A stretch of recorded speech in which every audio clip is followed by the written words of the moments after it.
morning, welcome back to Happy Apple Core Homestead. Today we're going to render tallow. I'm going to go set this down back in my sink and I'll be right back. Rendering tallow is more simple than you might think. Today we're going to do the wet method. There are many different ways to render tallow. This is just the way I like to do it, and I would consider this to be the easiest way. What you're going to need is a crock pot, some salt, a little bit of water, a cutting board with a nice sharp knife, and a bowl.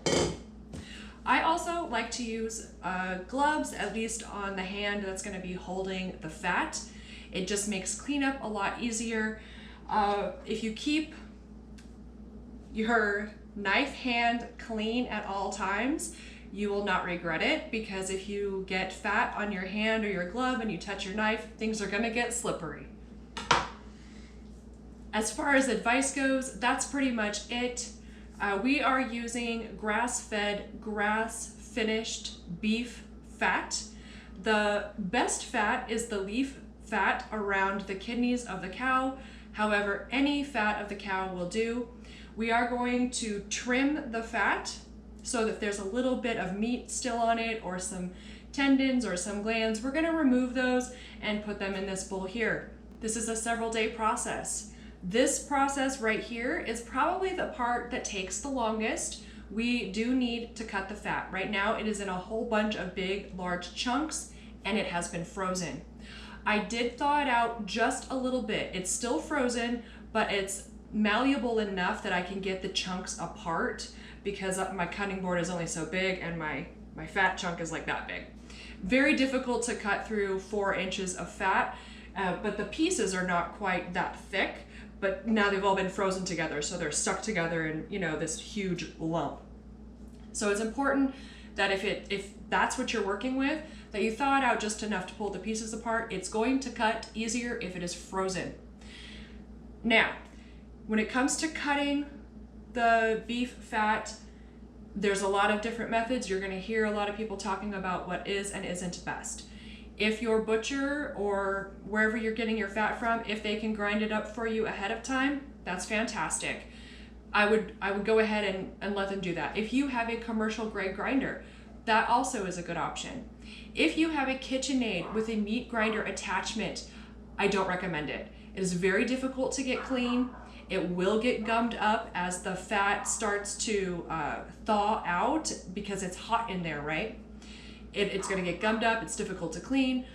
I find that chopping the fat with a knife is the fastest and easiest way to do it. Are your cracklings going to be a little bit bigger? Yes. Does it matter? For me, that's just not important. I don't eat them, but you do want to consider how you're going to use the cracklings, which is the leftover fat not burned, but cooked fat bits that are not part of the tallow. We're going to go into that later. You can use them in your food. You can put them on a casserole. You can put them on a salad. I feed them to my chickens. That's just my preference, but there's no need to waste anything in this process here today.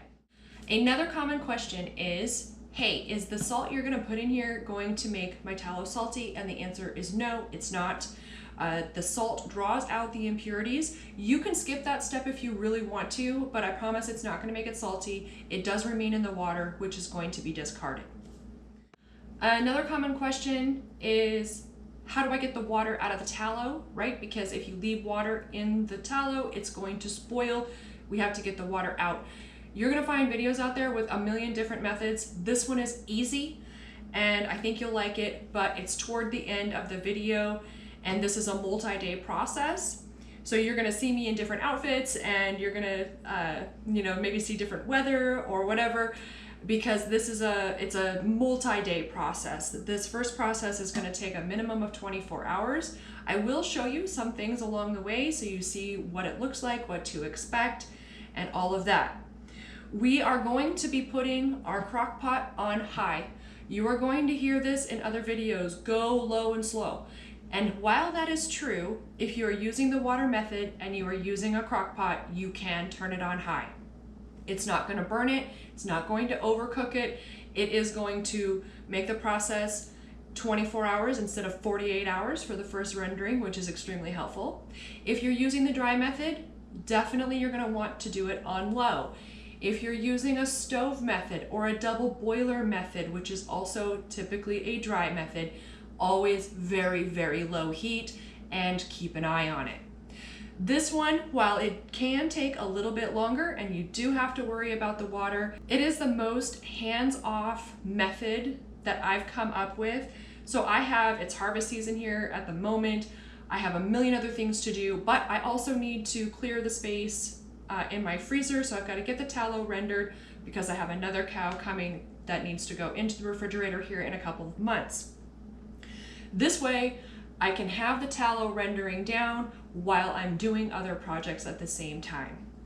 So that's a big factor for you when you're deciding what method do you want to try for rendering your tallow. If you have a lot of time to watch it and you want to really be engaged in the process, then go ahead and try a dry method. If you need to just get her done, then watch this video and use the wet method.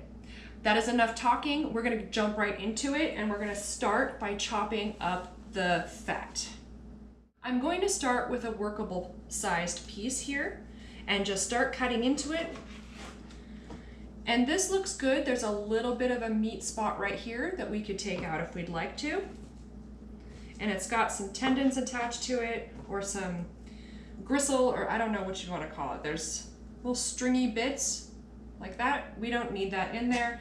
And you don't have to be perfect, but if you're looking for a tallow that is basically odorless and is as pure white as it can get, taking those little meat spots out is going to help with that process. Okay, now we're just going to chop it into very small pieces. You can work as fast or as slow as your body will allow. I'm going to be careful not to cut myself. And they don't have to be this small of pieces. They can be larger pieces, but the smaller the pieces are, the faster they will render down. Okay, so a piece about this big is okay, or you could even cut that in half. Now I've got a clean hand here, so I'm going to remove my lid, and I'm going to put my fat chunks in here. I do not have my crock pot on yet, and I'm going to wait to turn it on until after I have all of the fat and the salt and the water in.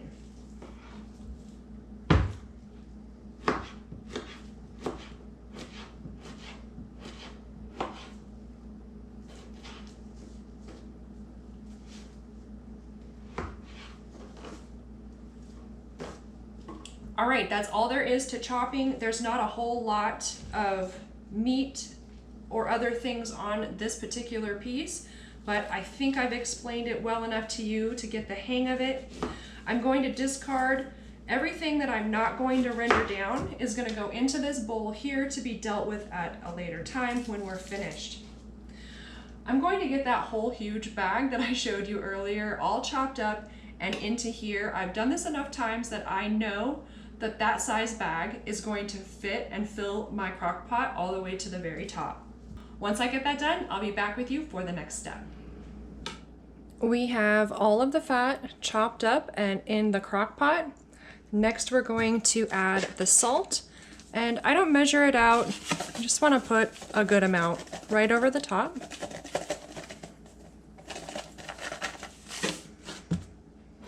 And then pour in some water.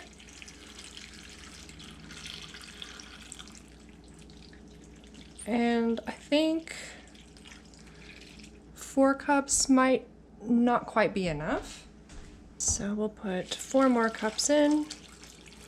And we don't need to cover it with water, but there needs to be enough on the bottom that the crock pot can run for 24 hours without all of the water evaporating out.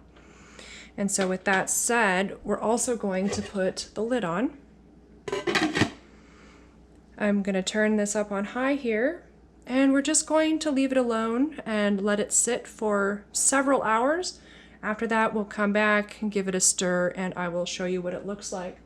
And for those who are interested, it did take me 1 hour to trim and chop all of this fat, which really isn't too bad. That's the longest hands-on part of this process. It has been 5 hours, and we're going to take the lid off. Take a peek. It is bubbling a little bit. And you can see the fat is starting to render down, but there's a lot of work left to go.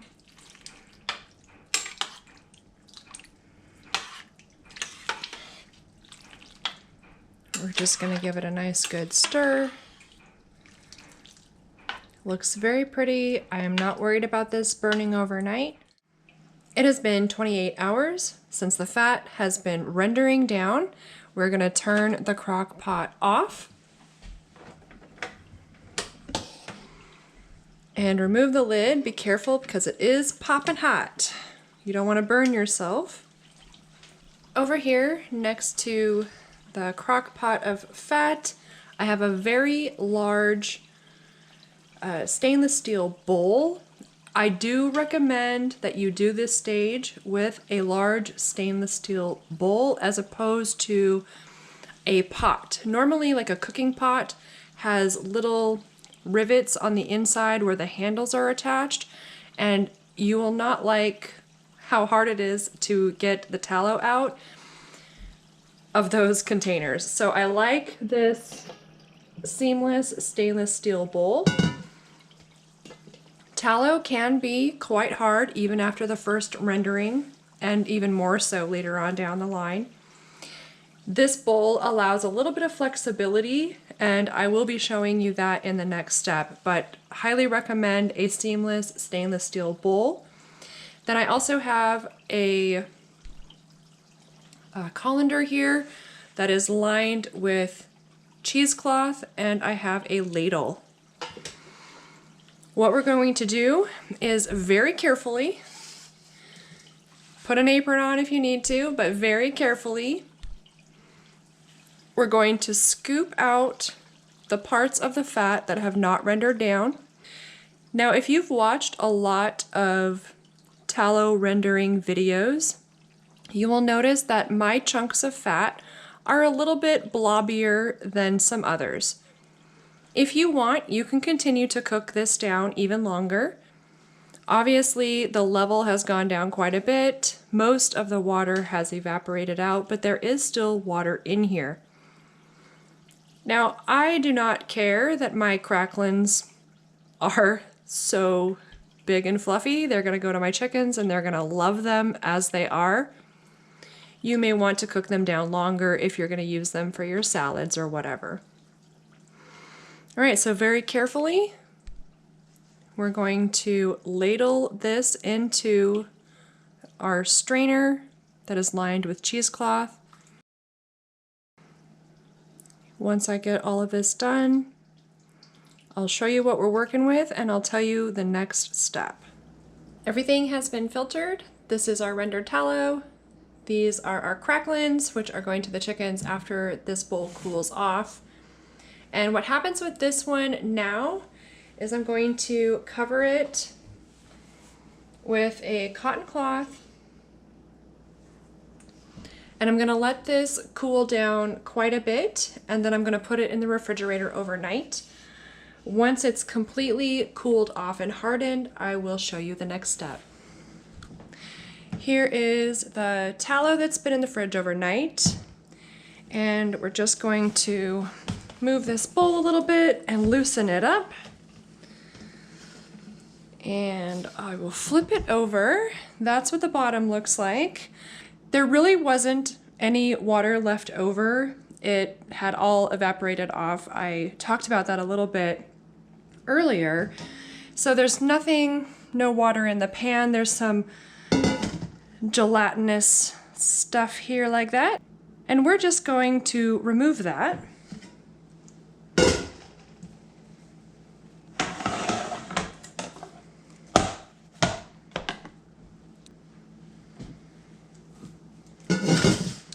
I just like to take a knife here, and we're going to scrape the gelatinous material off. That can go to the chickens, or you can cook with it or do whatever you want. That might be a little bit on the salty side though, keep that in mind.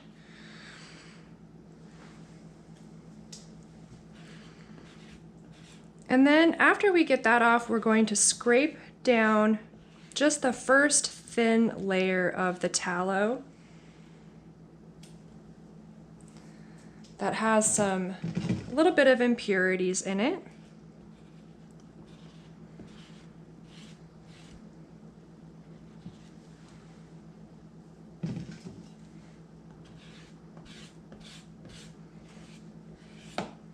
You can go a little bit along the sides if you want to, but we will be rendering this down a second time.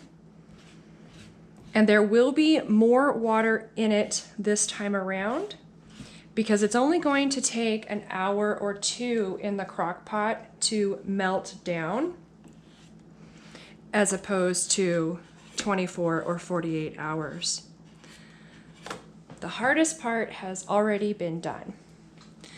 Once you have that nice and cleaned off, I'll show you what it looks like there. It's looking pretty good. Obviously, this is not ready to use. There are some people who leave it just like this if they're gonna be, just cooking with it.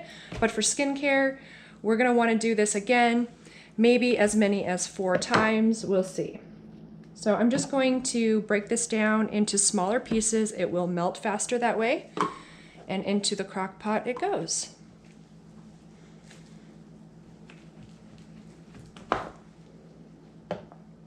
You can also do this stage in a double boiler, particularly if this is going to be your last go round. When we are totally done rendering this fat, my last stage of melting will be done in a double boiler without any additional water. But I will talk to you more about that when we get to that stage.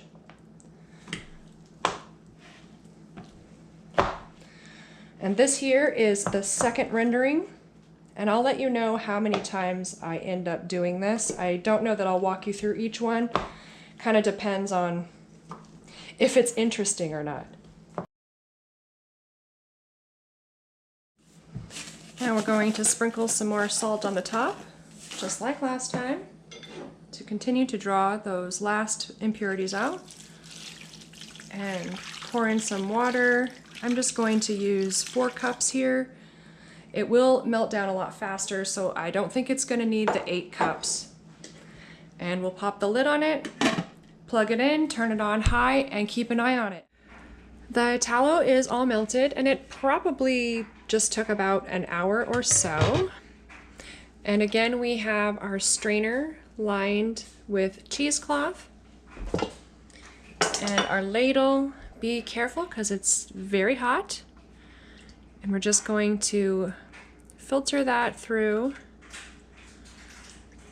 the cheesecloth, just like we did before. And I did wash the bowl first to get all of those impurities out.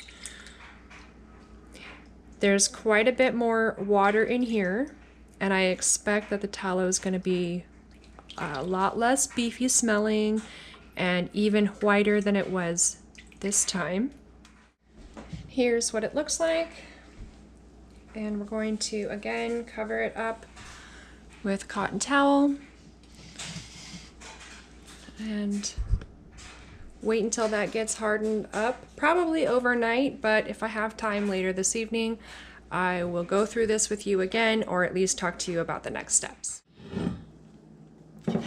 Here we go. That's what it's looking like right now. We'll do the same thing as before.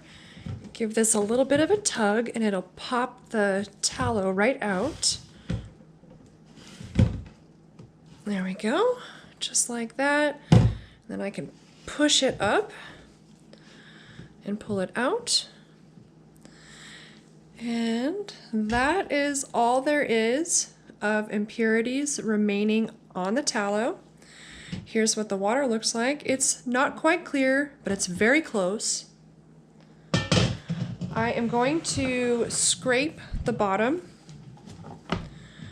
and get those impurities right off.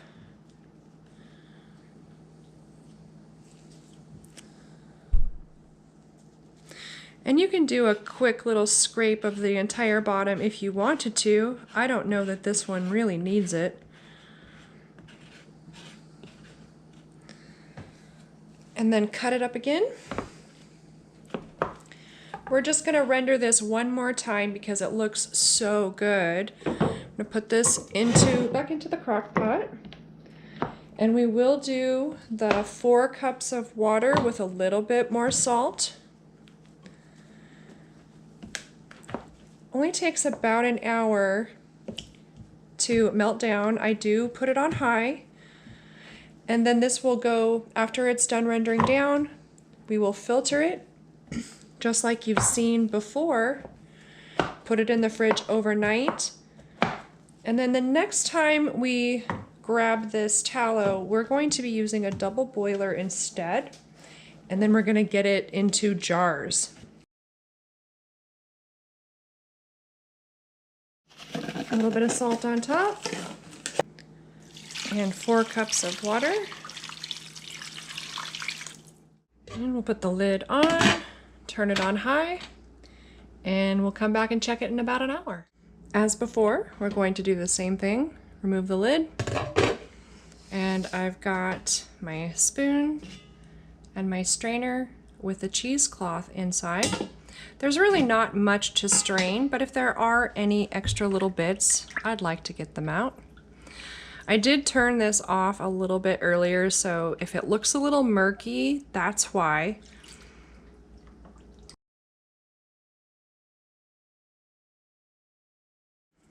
Right, all of the tallow and the water from the crock pot is in the bowl. I'm going to cover it up, and into the fridge she goes. Let's take a look at this beef tallow and see if it's ready to be done. I won't know until I look inside at the bottom.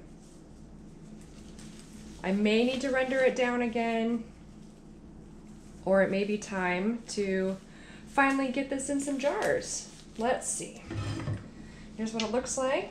I'm just gonna loosen it up a little bit.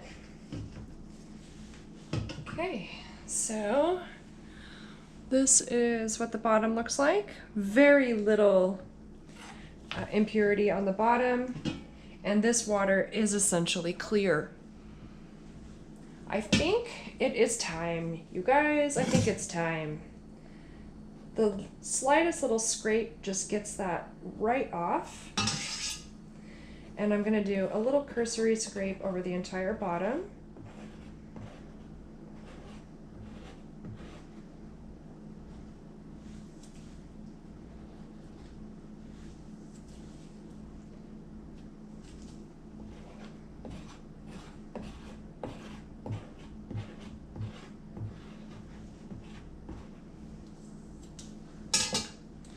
This looks really pretty.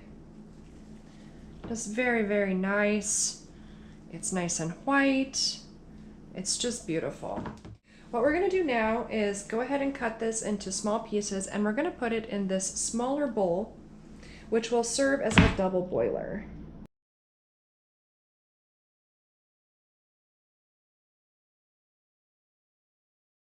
Now let's take this and head over to the stove. The first thing you'll need is a pot of water, and we're going to turn this up to a medium and let this start heating up. But we're not going to wait. We're going to go ahead and put this bowl right on top and let this melt nice and slow, and when it's all melted, I will bring you back. The tallow has melted down, and I want to remind you all that there is still water in here, even though a lot of the water was at the bottom of that bowl. There still was some trapped inside the hardened tallow, and it's going to be very important that we do not get that water into our jars for our final product. And how we're going to determine that, we'll start here. We're going to put some of this melted tallow right into this measuring cup.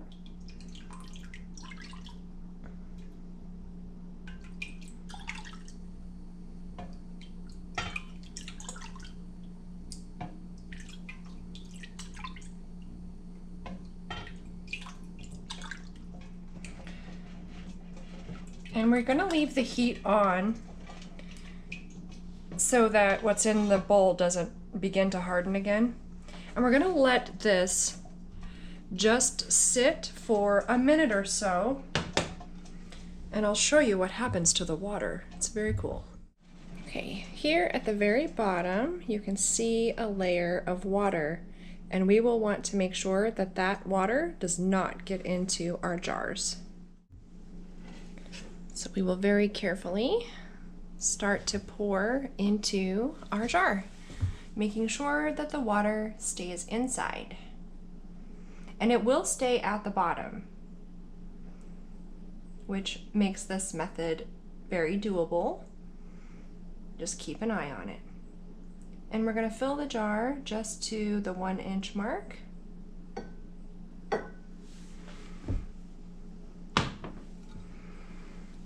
Then we're going to put a lid on top and a ring. And then we're going to set this aside to solidify before we go to our next step. Here you can see where the water line is. There's just a little bit in there, but truly it is obvious in person. If you can't quite see it here, you will definitely be able to see it when you're doing this process.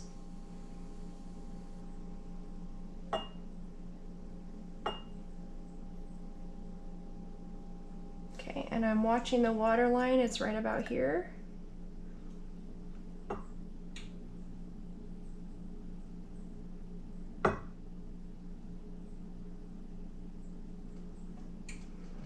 Okay, so far so good. Let me see if you can see that water a little bit better. You see that line right here? I'm trying to tip it at just the right angle for you. Let me see if I can get a better vantage. Okay, maybe you can see that a little bit better at this angle. So this line here is where the water is, and it's a completely different texture and color than the tallow.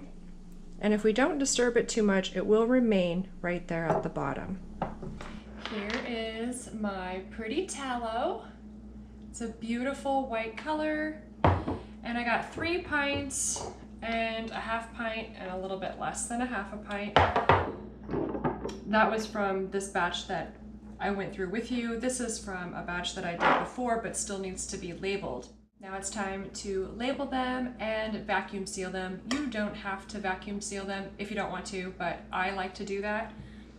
And I have a handheld vacuum sealer here, and just take the ring off, pop this right on top like that, stick that on with your hand, and give it a good 20 pumps or so.